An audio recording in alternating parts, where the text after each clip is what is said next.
Hey, this is B from Kongzerus, and today we're checking out the largest hard drive I've ever reviewed. 14 terabytes, 98,000 games. Let's go. All right, so thank you to the team from Peaprit or Beebrit for sending me this hard drive for review. What is this? I've always wanted to review one of these large hard drives. I've done some of the smaller plug and play ones, but this 14 terabyte mega drive is available on Amazon for $275. Alternatively, you could also get it from AliExpress for 280 bucks. I'm not sure why you would get it from there if it's available from Amazon at a lower price. In fact, there's a coupon right now for $247. So depending on when you get it, it could be even cheaper than that. But what is this?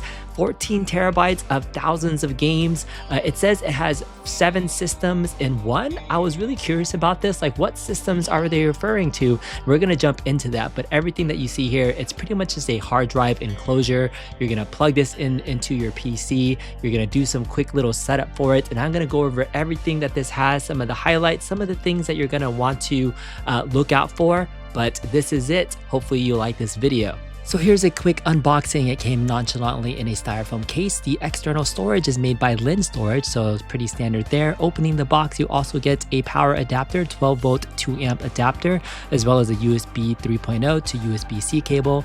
Not too fancy. All right, once you plug this into your PC, you're gonna be able to see this as 7 games system. We're gonna go over everything that's inside this hard drive once you plug it in.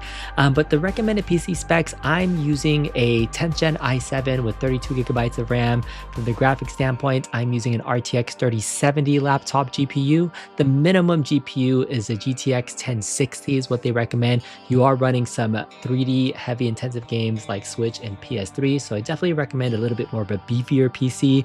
So I may switch between an older PC. I tried using a GTX 1650, but we'll see how this runs. What is this game system? It's kind of hard to tell. From the instructions, you're not gonna know exactly what this is. There's a README text, but you start to see that there's a game list, but it mentions HyperSpin, Playnite, HyperSpin TeknoParrot, LaunchBox, RetroBat. What is this? This is not its own single front-end system. This is a compilation of multiple front ends using Core Type R as the main launcher. So what does that mean? In the emulation world, there's emulators and there's ROMs, and then normally you can play them on a standalone emulator, or you have something called a front end like LaunchBox or CoinOps that helps put them all together, and then you can play your games with multiple emulators. This is a step above that. This is a front end for other front ends to launch games. So what do I mean? You gotta know a little bit about emulation. So Core Type R is a retro FE background, so you can launch this and it's gonna run your different front ends. But where are the emulators and ROMs? So if you go to the collection section here under computers, here's where you're gonna see under ROMs the 7 different systems. CoinOps next, HyperSpin Attract Mode, HyperSpin TeknoParrot, Kodi Media Player, LaunchBox, Playnite, and RetroBat. So these are 7 different, essentially their own operating front-end systems to launch games under the core Retro FE, and those are your 7 systems. One of the best benefits of this hard drive is that it's an instant collection of ROMs and emulators at work. The problem is they're all over the place, and from a good emulation standpoint, it's good to know where things are. So I want to just show you quickly under CoinOps next where to find things. Under collections, this is where you'll see things like Gameboy Advance. Going to the ROMs folder, this is where you see all your ROMs listed there. So each one of these systems, HyperSpin Attract Mode, this is where all of your arcade games are at. So under collections, under MAME, for example, ROMs, this is where you're going to see all the different arcade games that are listed here running there. Other things like HyperSpin TeknoParrot, this is your modern arcade game. So under collections, TeknoParrot, under the ROMs folder here, this is you'll see all your things like Star Wars Battle Pod and BlazBlue and Infinity Initial D stuff in there. So there's a lot of good stuff in here that you want to just know where things are at in case. Kodi's a media player, so you're not going to see stuff there. LaunchBox actually would normally have their games in this folder here, but it's actually launching from a different section. So RetroBat is the other place where a lot of the console games are listed. So under RetroBat, ROMs, and let's go down to, let's say the Switch right here, you have 200 plus Nintendo Switch games like Advance Wars, tons of AAA titles, Bayonetta, Legend of Zelda, Mario, all the stuff in here. It's just good to know where all this stuff is. And again, it's an instant collection of things that's gonna work for the most part, but you have to set it up correctly. Last thing is Playnite is a PC emulator, so there's gonna be some things in here. So you go to PC games, these are all the different PC games that are on here that you can play as well. So we're finally ready to set up the hard drive for play. There's a nice little video here that they offer to be able to walk through the setup too, so you can follow along this video. But I'm also going to tell you really quickly how to get that set up. So first off, you're going to go into your Windows settings. You're going to type in UAC for user account control settings. If you don't already have it set to never notify, this is going to help with some nasty pop-ups that pop up. So again, you're just going to click yes, and now it's not going to notify you. The next thing you're going to do is go into your Windows Defender settings. And so if you're running a PC for emulation and playing games and ROMs, one of the things that older emulations and ROMs, sometimes they identify as viruses, but for the most part, there shouldn't be any malware or things that impact your computer, but it does show up as an error, and Windows Defender can delete files and then your games won't run. So what you're going to want to do is go to the manage settings, turn off that rule protection, yes, but most importantly, what you're going to do is go down to exclusions, add or remove exclusions, and what you can do is add an entire folder, and whatever folder your 7-game system shows up as, this is the D drive, we're going to select this entire folder to be added as an exclusion so it doesn't detect and delete anything. From there, once you're ready to go into this environment configuration, then you'll go into the Windows install files here, all install, and then you're going to double click on this bat file, and it's going to install Windows DirectX. It's going to install all your Visual C++ stuff. So just let this run and then we'll come back. So depending on the speed of your PC, this could take a few seconds to a few minutes. Just let it run. All right, that took a little while to get through, but once you're all done, you're going to hit the install button for this Babas New font. And then you're all done. We're almost ready to play, and just wanted to go over some controller options you can use. My go-to right now is an Xbox One controller that you can plug into your PC. I'm sure you can use a Nintendo Switch Pro controller as well, but this is going to be probably one of your best controllers to use. So an Xbox 360 or an Xbox One controller. One of the things you might want to do is just go to Setup USB Game Controllers. Once you have it plugged in, you can just test and make sure everything is working. And from there, finally, we can start up Core and get to playing. One final controller setup thing: if you start playing and your controller doesn't work, there are a few emulators where you need to select the controller in the emulator menu before it works in the game system, notably the Switch Yuzu emulator and CEMU for Wii U games. So you're going to go to Core Type R, let's go to Collections, Computers, ROMs, and we're going to go all the way down to RetroBat. So in RetroBat, in the emulators section, you're going to scroll all the way down to Yuzu, and then we're going to open up the Yuzu game. So from here in the emulator section, all emulators are slightly different. This is where you're going to have to kind of play around and figure out where the controller settings are to be able to select them. So from here, we're going to go to Emulation, Configure, and then go to Controls, and make sure that the Xbox One controller is selected here. So if it's not selected already, then you might be set to keyboard only or mouse, but make sure your Xbox controller is set up. And then when you test it, you should be able to move things around and make sure that it is working and connected. So make sure you double check this, otherwise it may not work out of the box. We're gonna hit OK, close that out. The next one we're gonna try to go to is CEMU. And then from here, we're going to open up CEMU. We're going to go to Options, Input Settings, Controller, and then again, make sure that this Xbox 360 controller is set up. And so that's how you're going to be able to recognize that it is working. All right, the moment you've been waiting for. We finally get to play games. How do you even launch this whole thing? You're gonna go to Core Type R and hit the core.exe file. So this is the file that you're gonna wanna make a shortcut, put it onto your desktop, and you can start playing, or at least navigating the menu for all the 98,000 plus games. Again, you can use the controller to navigate through the menu setting. You can also use your laptop controller as well. So we're gonna do a little tour of everything just to give you a sneak peek of what you'll be getting with this system. So we're going to start by showing off the CoinOps Next build. So this system here has a lot of retro consoles, including your Atari systems, your Atari 2600, Atari 5200, 7800, Jaguar, Lynx. Then you move into ColecoVision, Commodore 64. You got your Game Boy, Game Boy Advance games, games for Windows, and television, NES, PC Engine, Engine, SEGA SG-1000, and WonderSwan. So going into each of these systems, you'll see a ton of different games, 665, 2600 games. You can play things like Adventure, which I played only because of Ready Player One. And each one of these systems has beautiful snaps of every single game that you can see there. So it is fun to be able to look through this and navigate. It do get a little bit of that Netflix syndrome going through each of these systems because there's a lot of games on here. So if there's a game you have nostalgia for and you want to be like, I remember playing the Jaguar, I remember playing, brutal sports football on the Jaguar, most likely you'll be able to find it. You can Doom on here and select it. But the nice thing about this is that it's an instant library. You'll be able to get in here and see all these different games on here, and lots of games you probably will never ever get to play in your lifetime if you played all of them. And there's no way I can test all of these, but just know that most of these games are, if they're on here, it's gonna run. And the really nice thing is that it's going to automatically work with your controller system, as you can see me navigating with this controller. That's the thing about some of these systems. Once you get everything working, are the controls working? And the nice thing about this is I can say for the most part of the games that I've tested, many of these games are working. Game Boy Advance is probably the system I'm most excited for because I remember playing this a lot, some Yu-Gi-Oh! In fact, there's one game that I really enjoyed playing. I'm gonna see if I can find it. All right, here it is. Robotech the Macross Saga is one of my favorite games playing. So we're going to see if we can play this and if it'll capture on the screen. But here it is, a Game Boy Advance on the Nintendo. And again, the first thing you'll see immediately is that I'm playing this with my controller and the controls should automatically work and sync up for you. So hit the start button, hit that play button. I get that nostalgic music and everything is already up and running. So this is nice to be able to play.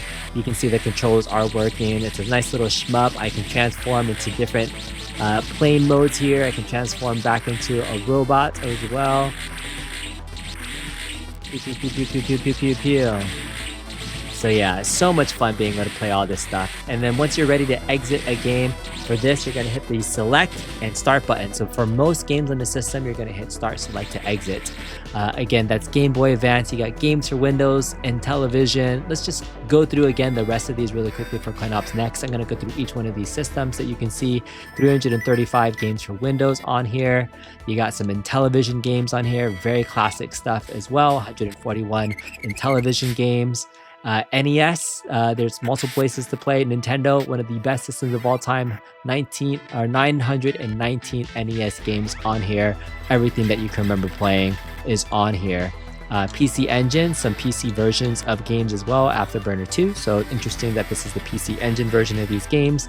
And then Sega SG-1000. I don't even know what this is. I've never heard of this system, so that's just something I've missed out on. And the WonderSwan color. So you got a lot of stuff in here.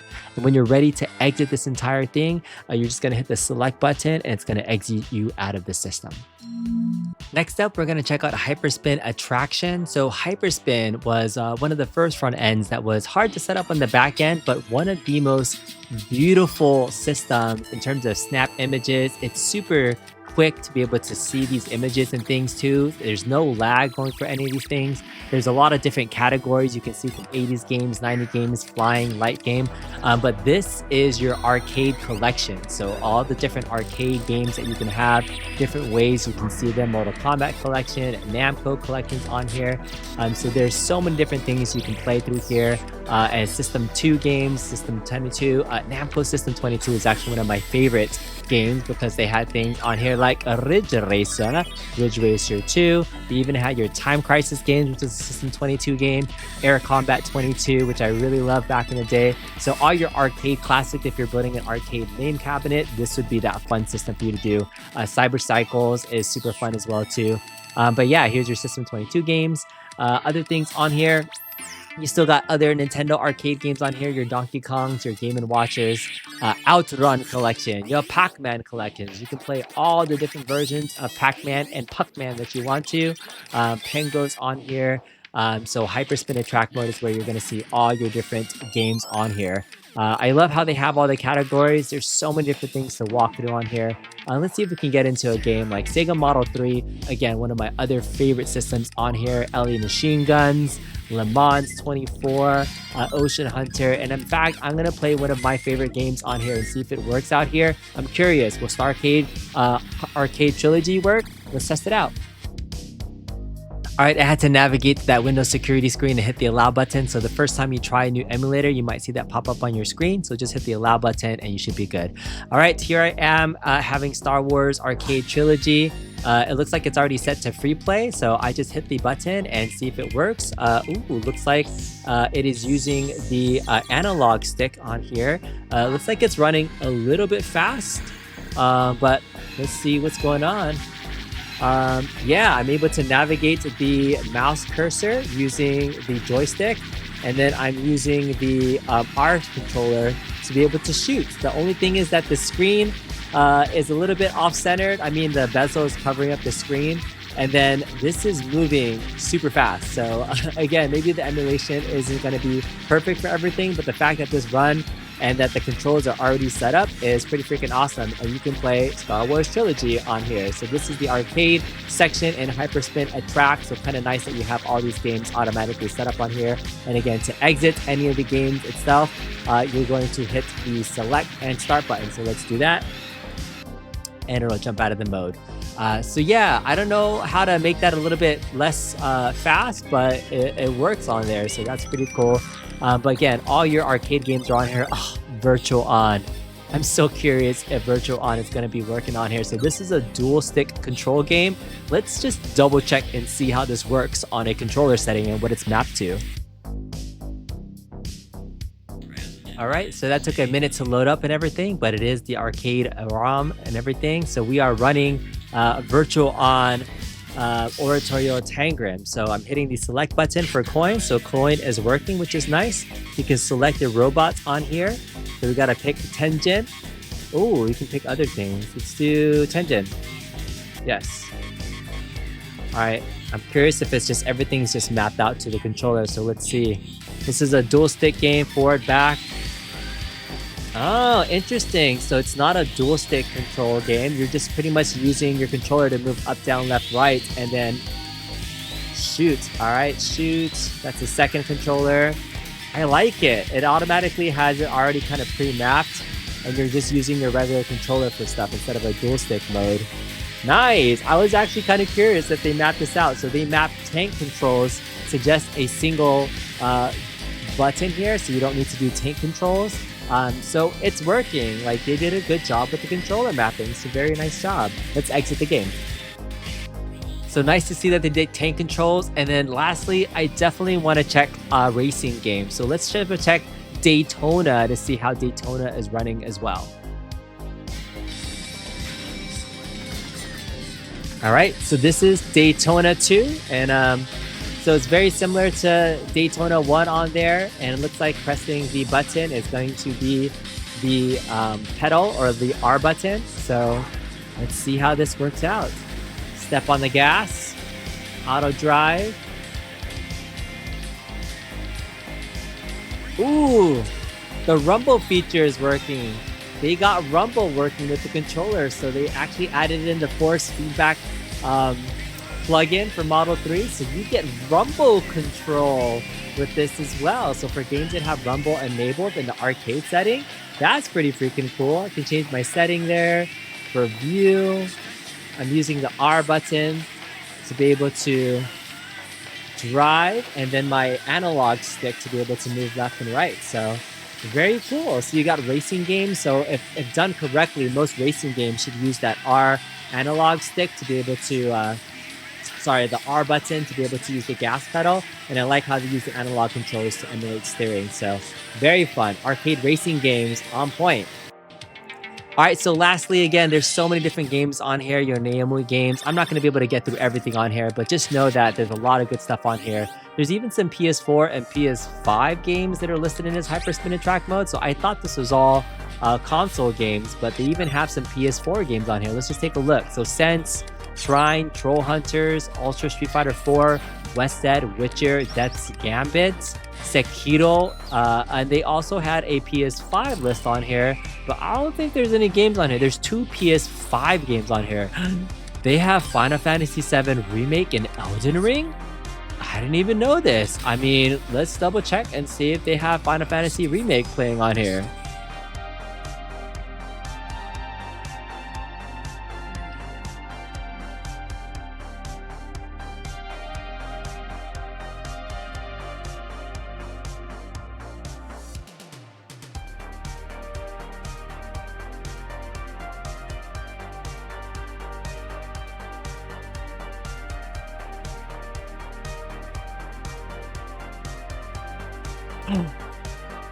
What? Okay, they have Final Fantasy VII Remake on here, so they actually have a couple of working PS5 games on here. That's wild that this hard drive has Elden Ring and Final Fantasy VII Remake on here.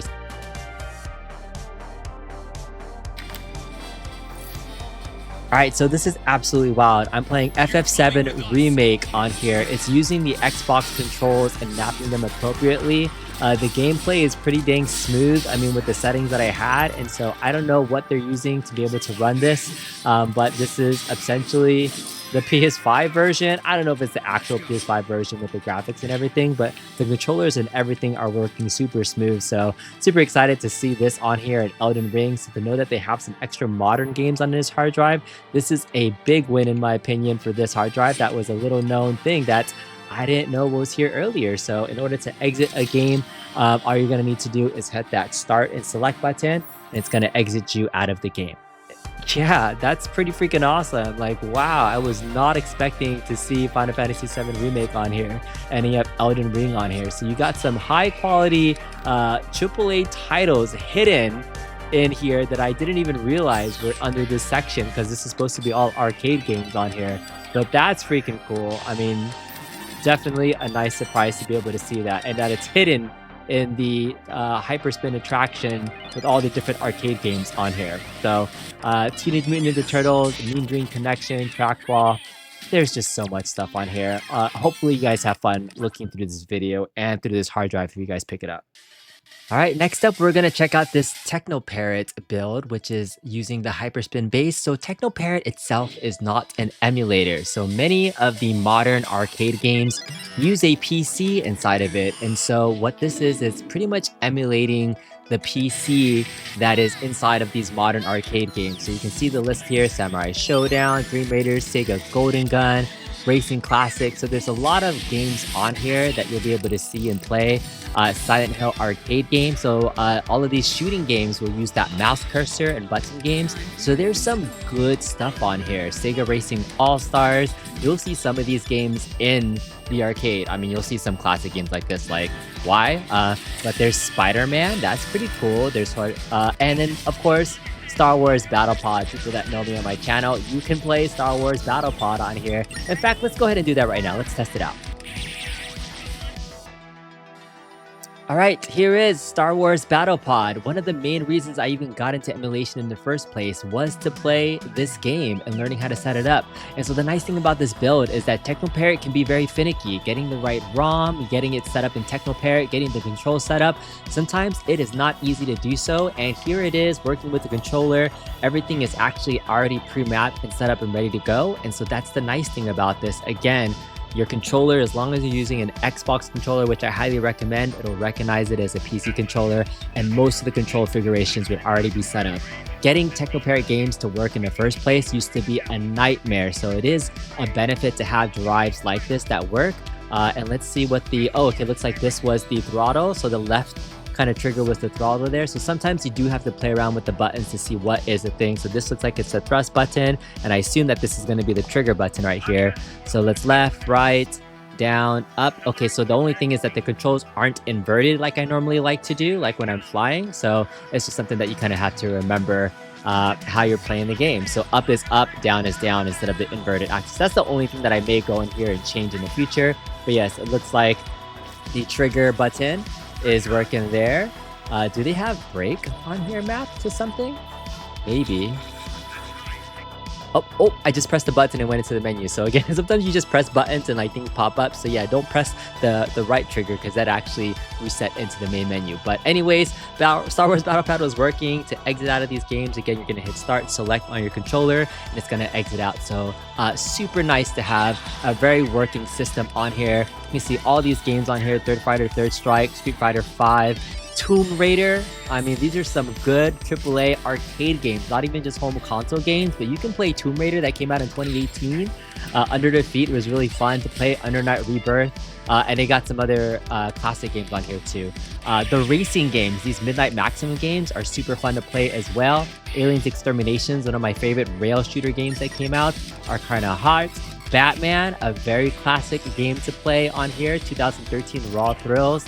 Battle Gear 4. So lots of good stuff. Blaz Blue. I'm just kind of going through the list that you can see on here. Contra Evolution.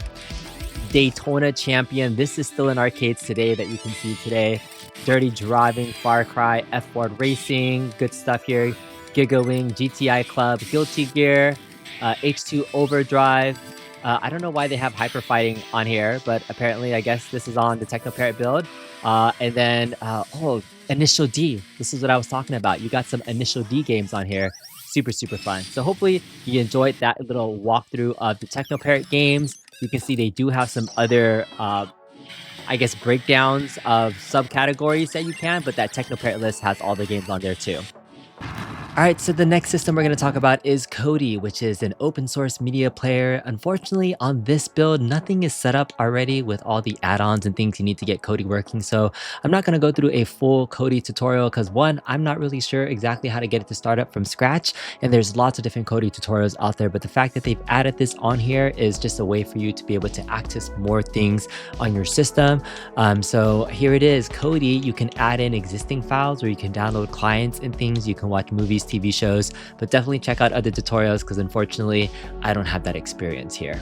All right, next up we're going to be talking about LaunchBox Big Box, which is actually my preferred front end. If I was going to be setting up an emulation system, I would copy and paste all the emulators and games in this because it is the easiest in the background to get it set up, and I have tutorials on how to set up LaunchBox, but it's already set up here. This skin that you see here is just a skin that you can change the look and feel of it, but it's the easiest on the back end to set up if you had my preference of all the systems that are on here. But let's take a quick look at all the different systems here. I mean, there's a ton of Nintendo stuff on here, starting with the Nintendo Switch. There's 192 games on here. Virtual Boy, Nintendo Wii, 887 Wii games on here, 100 Wii U games, WiiWare.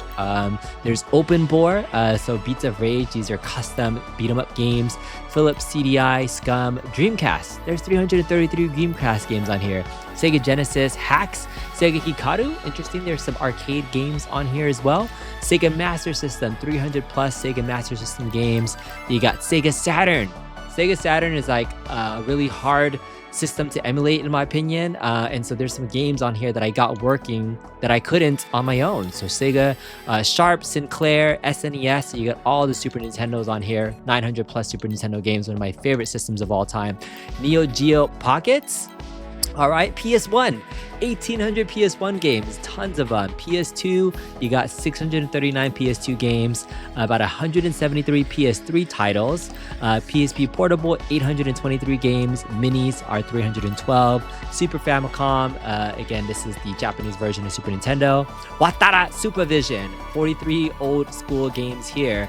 11 Windows games, interesting here. 3DO USA, GX 4000, Atari ST, Amiga, Commodore CD-TV, Videotrex, Intellivision, Megaduck. I don't think I've heard of these consoles before. MSX2, MSX2 Plus, 61 Xbox games, 114 Xbox 360 games, NEC, Super Graphics, TurboGrafx 16, oh my goodness, bonkers, right? 108 games, and then Nintendo 3DS, 493 games. Nintendo 64, one of the best multiplayer systems of all time, 312 games as well.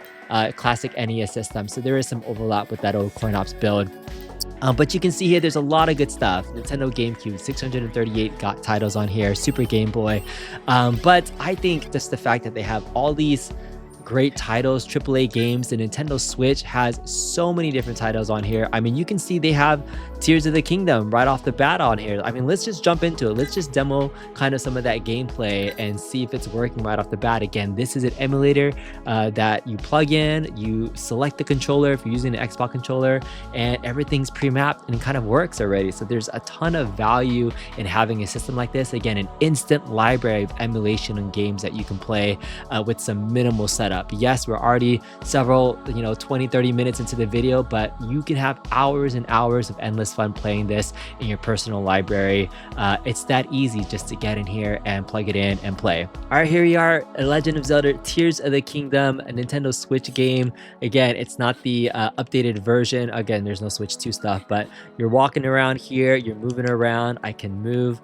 I'm emulating this through Yuzu automatically and playing the game right from the get-go. So I mean, this is just pretty awesome that they already have these AAA titles on here. I'm not going to play through much more of the game because I don't know where I'm at in the game. I haven't played through all the Breath of the Wild and Tears of the Kingdom stuff, but the fact that you can play it here is pretty damn awesome. So very, very cool. So just wanted to demonstrate that you can get Breath of the Wild and Tears of the Kingdom working on here.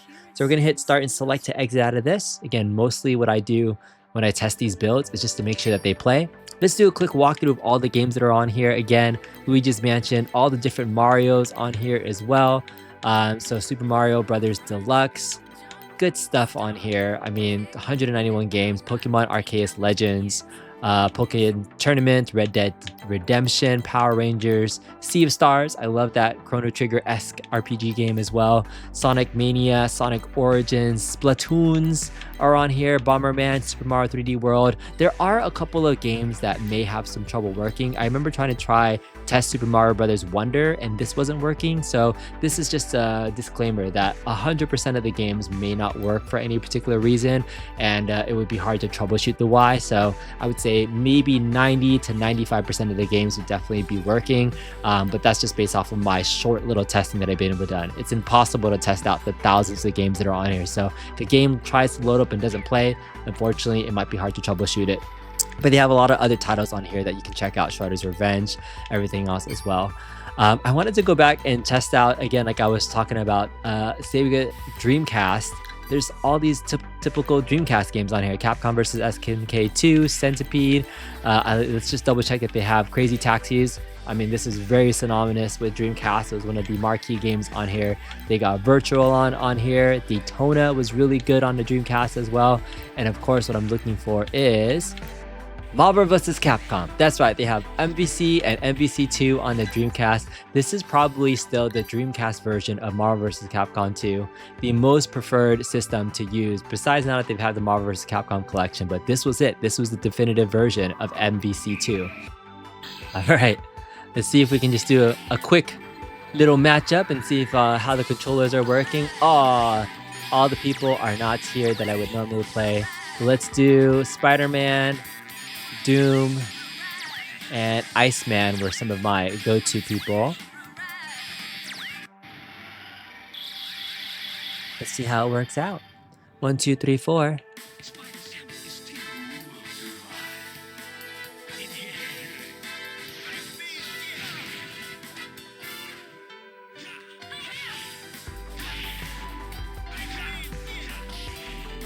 All right. There.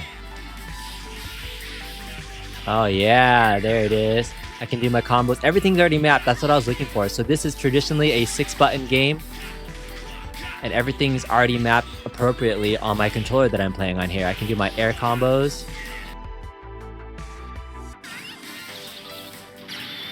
Yay, I finally got a win. Okay, so that was the Dreamcast version of MVC2. I just wanted to jump in there and test out a Dreamcast game. But most importantly, I was checking if the controls are working, and that's pretty damn sweet that it is. All right, let's go down here and check out Sega Saturn. I just wanted to highlight a game that is one of my all-time favorite games on the Sega Saturn. In fact, it's one of my favorite games of all time, and it's never been replicated and playable on any other system except for Sega Saturn. And that game is not Daytona, but oh my god, is it here? Yes, Dragon Force. Yes, it's not the band, but Dragon Force is one of the best, most underrated strategic RPGs out there. So I just want to play it for a second just to show you how awesome this game is. Alright, this is a game by Working Designs that came out in 1996, and again, it's only been available on the Sega Saturn. It was never actually made for any other console except for Sega Saturn. Why? I have no idea. It was never released again, and in fact, when I was trying to like play this game and try to emulate this, I was having emulation issues. So the first thing I saw when I saw a Sega Saturn release of this is that, do they have Dragon Force? Is it working? Do they have a working version of this? And they did. They had a working version of Dragon Force, which is freaking awesome. Alright, so the gameplay for this is a little wonky. It's a strategy game. You have these generals and you have this map. You're supposed to kind of like add generals on there. The controls are a little bit wonky. Instead of the select button being one of these, it's right now the left funky trigger button. So unfortunately right now, this is one of those ones where the controls might be a little bit off. So we're going to be in this setting here and seeing if I can deploy some generals and do some quick gameplay. So you have this map. Essentially the gameplay is that you're one of these 7 kingdoms and you grab generals and you're going to be attacking them, and you have these different army classifications, whether you're a soldier or cavalry or harpies or dragons. I just love this. You can collect generals that have different strategy builds, and so the gameplay of this was just super fun back in the day. I just want to show you one piece of gameplay and how awesome this is. And you get these epic battle scenes with up to 100 soldiers and your general on both sides of the battlefield. And essentially, I'm just going to melee and just advance all my troops forward. So before, you would have different ways to like split them and do different like strategies where they can like go up and down. And then there's kind of like a rock, paper, scissors games where the different troops have strengths and weaknesses for everybody. And then you have these specials where I can do sonic booms and smash through to the other general, and essentially they have a life bar, and you're supposed to be able to just take them down. Now that I look at this gameplay, like, it is kind of cheesy, and the graphics aren't the best, but man, when I was a kid, like, this was freaking awesome. It was like playing an anime in a giant strategic awesome game there. So epic battles. I just love this game. So Dragon Force, check it out if you can. It's one of my highlights on the system because it was really hard to emulate, and it's very expensive to try to find it online right now, the original version of the game. All right, let's get out of here. So like I said, this particular LaunchBox build is probably the one you can spend the most time in because there's so many different titles. I mean, I didn't even get into the Super Nintendo, which again is my all-time favorite console. And of course, they have things like, Donkey Kong Country and everything else. And I have to double check. My all-time favorite game of all time is on here. Let me double check because it's under... there it is. Michael B. the Game Genie, Eat Your Heart Out. Chrono Trigger is on here. You can play it. #1 game on Super Nintendo Vault. I was an RPG guy if you couldn't tell, but I'm just excited that you can play some of these things. You can play Macross on here too. Every game that you can think of is on here. Neo Geo, PlayStation was a really big thing. Some of my favorite PlayStation 1 games, Symphony of the Night, Gran Turismo, such good games and titles on here. You can spend hours and hours going through everything. Your PS3 titles are on here. A lot of modern stuff like Transformers Devastation. It's impossible to go through it all, but the LaunchBox build is definitely one of the highlights of this because there's so many good consoles on here. All right, I'm gonna skip Playnite for a second and go to RetroBat, which is another version of all the retro consoles. So LaunchBox had a ton of retro consoles on there that you saw all the way from, the Xbox, PlayStation, Sega, Nintendo. Like, what more could we be missing? But so this is one of the things that I don't like about the system is that there's a little bit of repetitive nature for some of this. In the CoinOps build, you saw the Super Nintendo's stuff on there. Some of those other classic like Atari games were on here. But the LaunchBox build that I saw and this RetroBat ones seem to be most similar. So for example, immediately you already see Nintendo Switch is on here, and most of the Switch games that were on the LaunchBox build are listed here as well. It's just a separate different format than you see the other one. So this one isn't as snappy. There's no the video snaps, and it's a different version to be able to jump into this, but you have pretty much the same exact list. It's not that you have double ROMs, it's just two different front ends launching the same games from the same place on here. So everything that we just played earlier is on here in this format. We have Nintendo Switch, Philips CDI, Beats of Rage, which is open bore, homebrew ports, Scum, Sega Master System, Mega Tribe, Genesis hacks, that Sega Saturn, as I mentioned, Dreamcast, Sega Hikaru, Sharp, Sinclair, Neo Geo, Parkit, PlayStation, PS2, PSP, PS3 Minis, PS3, PS Vita, Supervision. They even include arcade games on here as well, so it's kind of hard, right? Like, why would you have multiple front ends for some of the same systems? Like, why am I going to play this version of the PS3 game versus the other one on there too? So it's just kind of frustrating to be able to navigate all the different versions, because it's not like, hey, PS3 is on this and then the PS4 and PS5 games are hidden in the HyperSpin attract mode, right? So it's not all the consoles are one thing. So if I had my time and energy, I probably would go back and take all of these emulators, put them all under one front end, which would be LaunchBox is my choice, and then launch everything from that just one big mega LaunchBox build.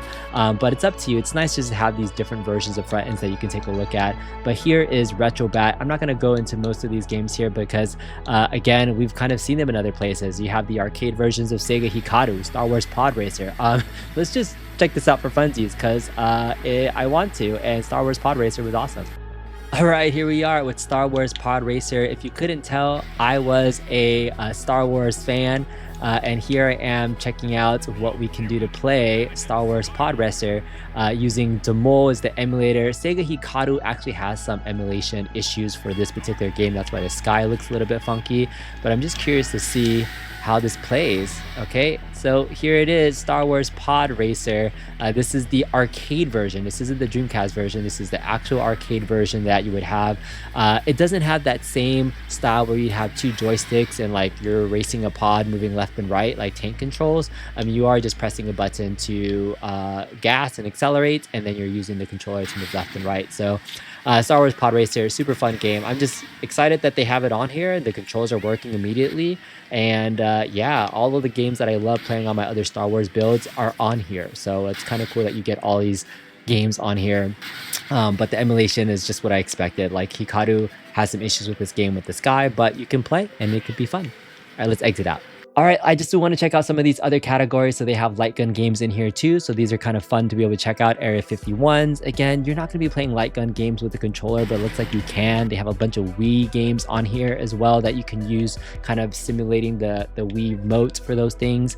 So this covers a lot of the different console versions of shooting games like Duck Hunt. It's not my preferred method to play, but you have a bunch of light game guns on here if you were going to do a future build. Vertical arcade games, there's nothing on there, and so there are some things that are just kind of empty, so it's a little bit funky to be able to see what's on here and test it out. So as I was mentioning, yeah, there's just a lot of repeat systems on here like the GameCube. So use your preferred one, whether it's LaunchBox or this one. So you don't have to use both, but both of them include retro consoles. So that's RetroBat in a nutshell. If you wanted to find the ROMs for these, they are in the RetroBat folders instead of LaunchBox. So just note that they're using the same ROMs in the RetroBat folder. Okay, we made it to the final system. This is Playnite, which is a front end for a bunch of PC games. Okay, here's the interface for Playnite. Again, these are PC versions of games that you can see here in this tile interface, more like a Netflix style interface that you can see lots of Angry Bird games. There are some console games on here that are like PC games like Astroneer. I played on the console before, but almost liken this to like your Steam library, but a really great lineup of stuff. Bendy the Ink Machine, lots of games I haven't heard of, but Cuphead's on here, Cobra Kai, Karate Kid, Darksiders, Donovan, Cyberpunk, very cool, Eternal, Dragon Ball Z. Let's take a look at this list. It's nice to even have PC games on this library of stuff as well. Devil May Cry, Earth Defense Force, I played with my kids. Grand Theft Auto 5, God of War. I always get asked, can this play Grand Theft Auto? Yes, it can. You got Immortal Unchained, Just Cause, you got some King of Fighters games, some Marvel vs. Capcom Infinite. So just a really nice diverse library. Mortal Kombat X on here as well. So take a look at this. I think it's really cool that they have all these different variety of games. Step Mania is on here for all you DDR fans. That's pretty freaking cool. And then lastly, they have Zombie Army Trilogy as well. So let's play a game and just test it out. All right, here we are playing Cyberpunk 2077. I do want to give a disclaimer that when I first played and turned on this game, it was in Chinese. So this is a Chinese-based company, and so their entire menu system was set up in Chinese. And so I actually had to use Google Translate to change this back into English setting. So depending if you have language needs, you can run this. All right, let's see how we navigate. So yeah, I'm not super familiar with this game. I just really wanted to just test it out and see if it runs, but looks like everything is running in English. Settings and things are running pretty smooth, so it looks like it's the full version of the game, and you can play, oh my god, they have arcade games in here. Run and Gun, Fishu Hansa, our Rock and Race, and so I think that's pretty cool. Anyway, Cyberpunk 2077, I just wanted to test and make sure that this could actually run more than anything, but you can get in here and play this game at your leisure. Oh, and of course, exiting the games is not as easy as just hitting the start select button, so you actually have to use the menu. Since this is a PC game, essentially you're just using the PC menu to get out of the game like this too. So just going down a quick game will get you out of here. All right, let's just try out one last game to see how the gameplay works for all these things too. I mean, a lot of people want to play Cuphead, and this is such an easy game to play. Let's just check it out. All right, I got my Cuphead tutorial, so getting them here, playing in here. It's just one of those kind of fun, modern, classic shmups that you're playing in here. So it's gotten so popular. You know, Cuphead, I didn't grow up playing it, but it's such a huge title, and people just love this game here. But you can play this, old-timey feel, pretty fun. I like it. But yeah, and I think the nice thing about this, again, all the controls are automatically working. If you're using a PC controller, just like this Xbox controller, everything is already up and running. So I'm not the best, but I'm out of here. Whew. All right, that was super long, but let's get into some final thoughts about this Peaprit 14TB hard drive. Is it worth it? It really depends. I mean, there are a ton of AAA titles, thousands of games on here, and a lifetime of stuff. You'll never ever get a chance to play with this, but it does take a little bit of emulation knowledge to be able to get this up and running at its peak. Again, all you're gonna need is a little bit of a decent beefy PC, and then one of these PC controllers. Again, I highly recommend an Xbox controller, but you can get in here and immediately get access to tons of games that you want to play from the different front ends themselves. I really do think HyperSpin is probably like the most attractive looking one. It's very snappy, all the systems and the snaps and things. Like, this is definitely the nicest looking system out of everything that's there. But from a functionality standpoint, if you're ever gonna build your own system, LaunchBox Big Box is the easiest to manage if you're gonna be moving all of these into one system. So I might try that in the future. A couple other just notes to kind of know about is that a 14TB hard drive, if you were to buy it on your own, is almost about $200 already. And so you're already getting value just in the hardware itself, the hard drive, plus the hard drive enclosure, and then this entire setup of ROMs and emulators in this front end. So I think there's actually pretty good value if you're going to be spending money on a 14TB hard drive anyways. The extra $50 to $75 you would get for this product, there's a lot of good stuff to instantaneously jumpstart your emulation collection. So for anybody who's a retro gaming fan, this is it. This is going to be my go-to hard drive to be able to plug in and test out if I ever want to play any game ever on a retro console up to like the PS3 era, you know, PS3, Xbox 360 era. This is gonna be it. Again, past that, PS4, PS5, any of the modern Xbox One stuff, it's not on here, but you got a handful of PC games and PS4 and PS5 games that blew my mind, but so much good stuff on here. So hopefully you guys like this video. I think it's definitely worth it if you're gonna be buying a drive like this. There's already a lot of value in there, and I didn't have to do a ton of setup, which is the really nicest thing for that. So if you did like this video, give it a thumbs up, consider subscribing to the channel, and we'll see you guys next time. Bye.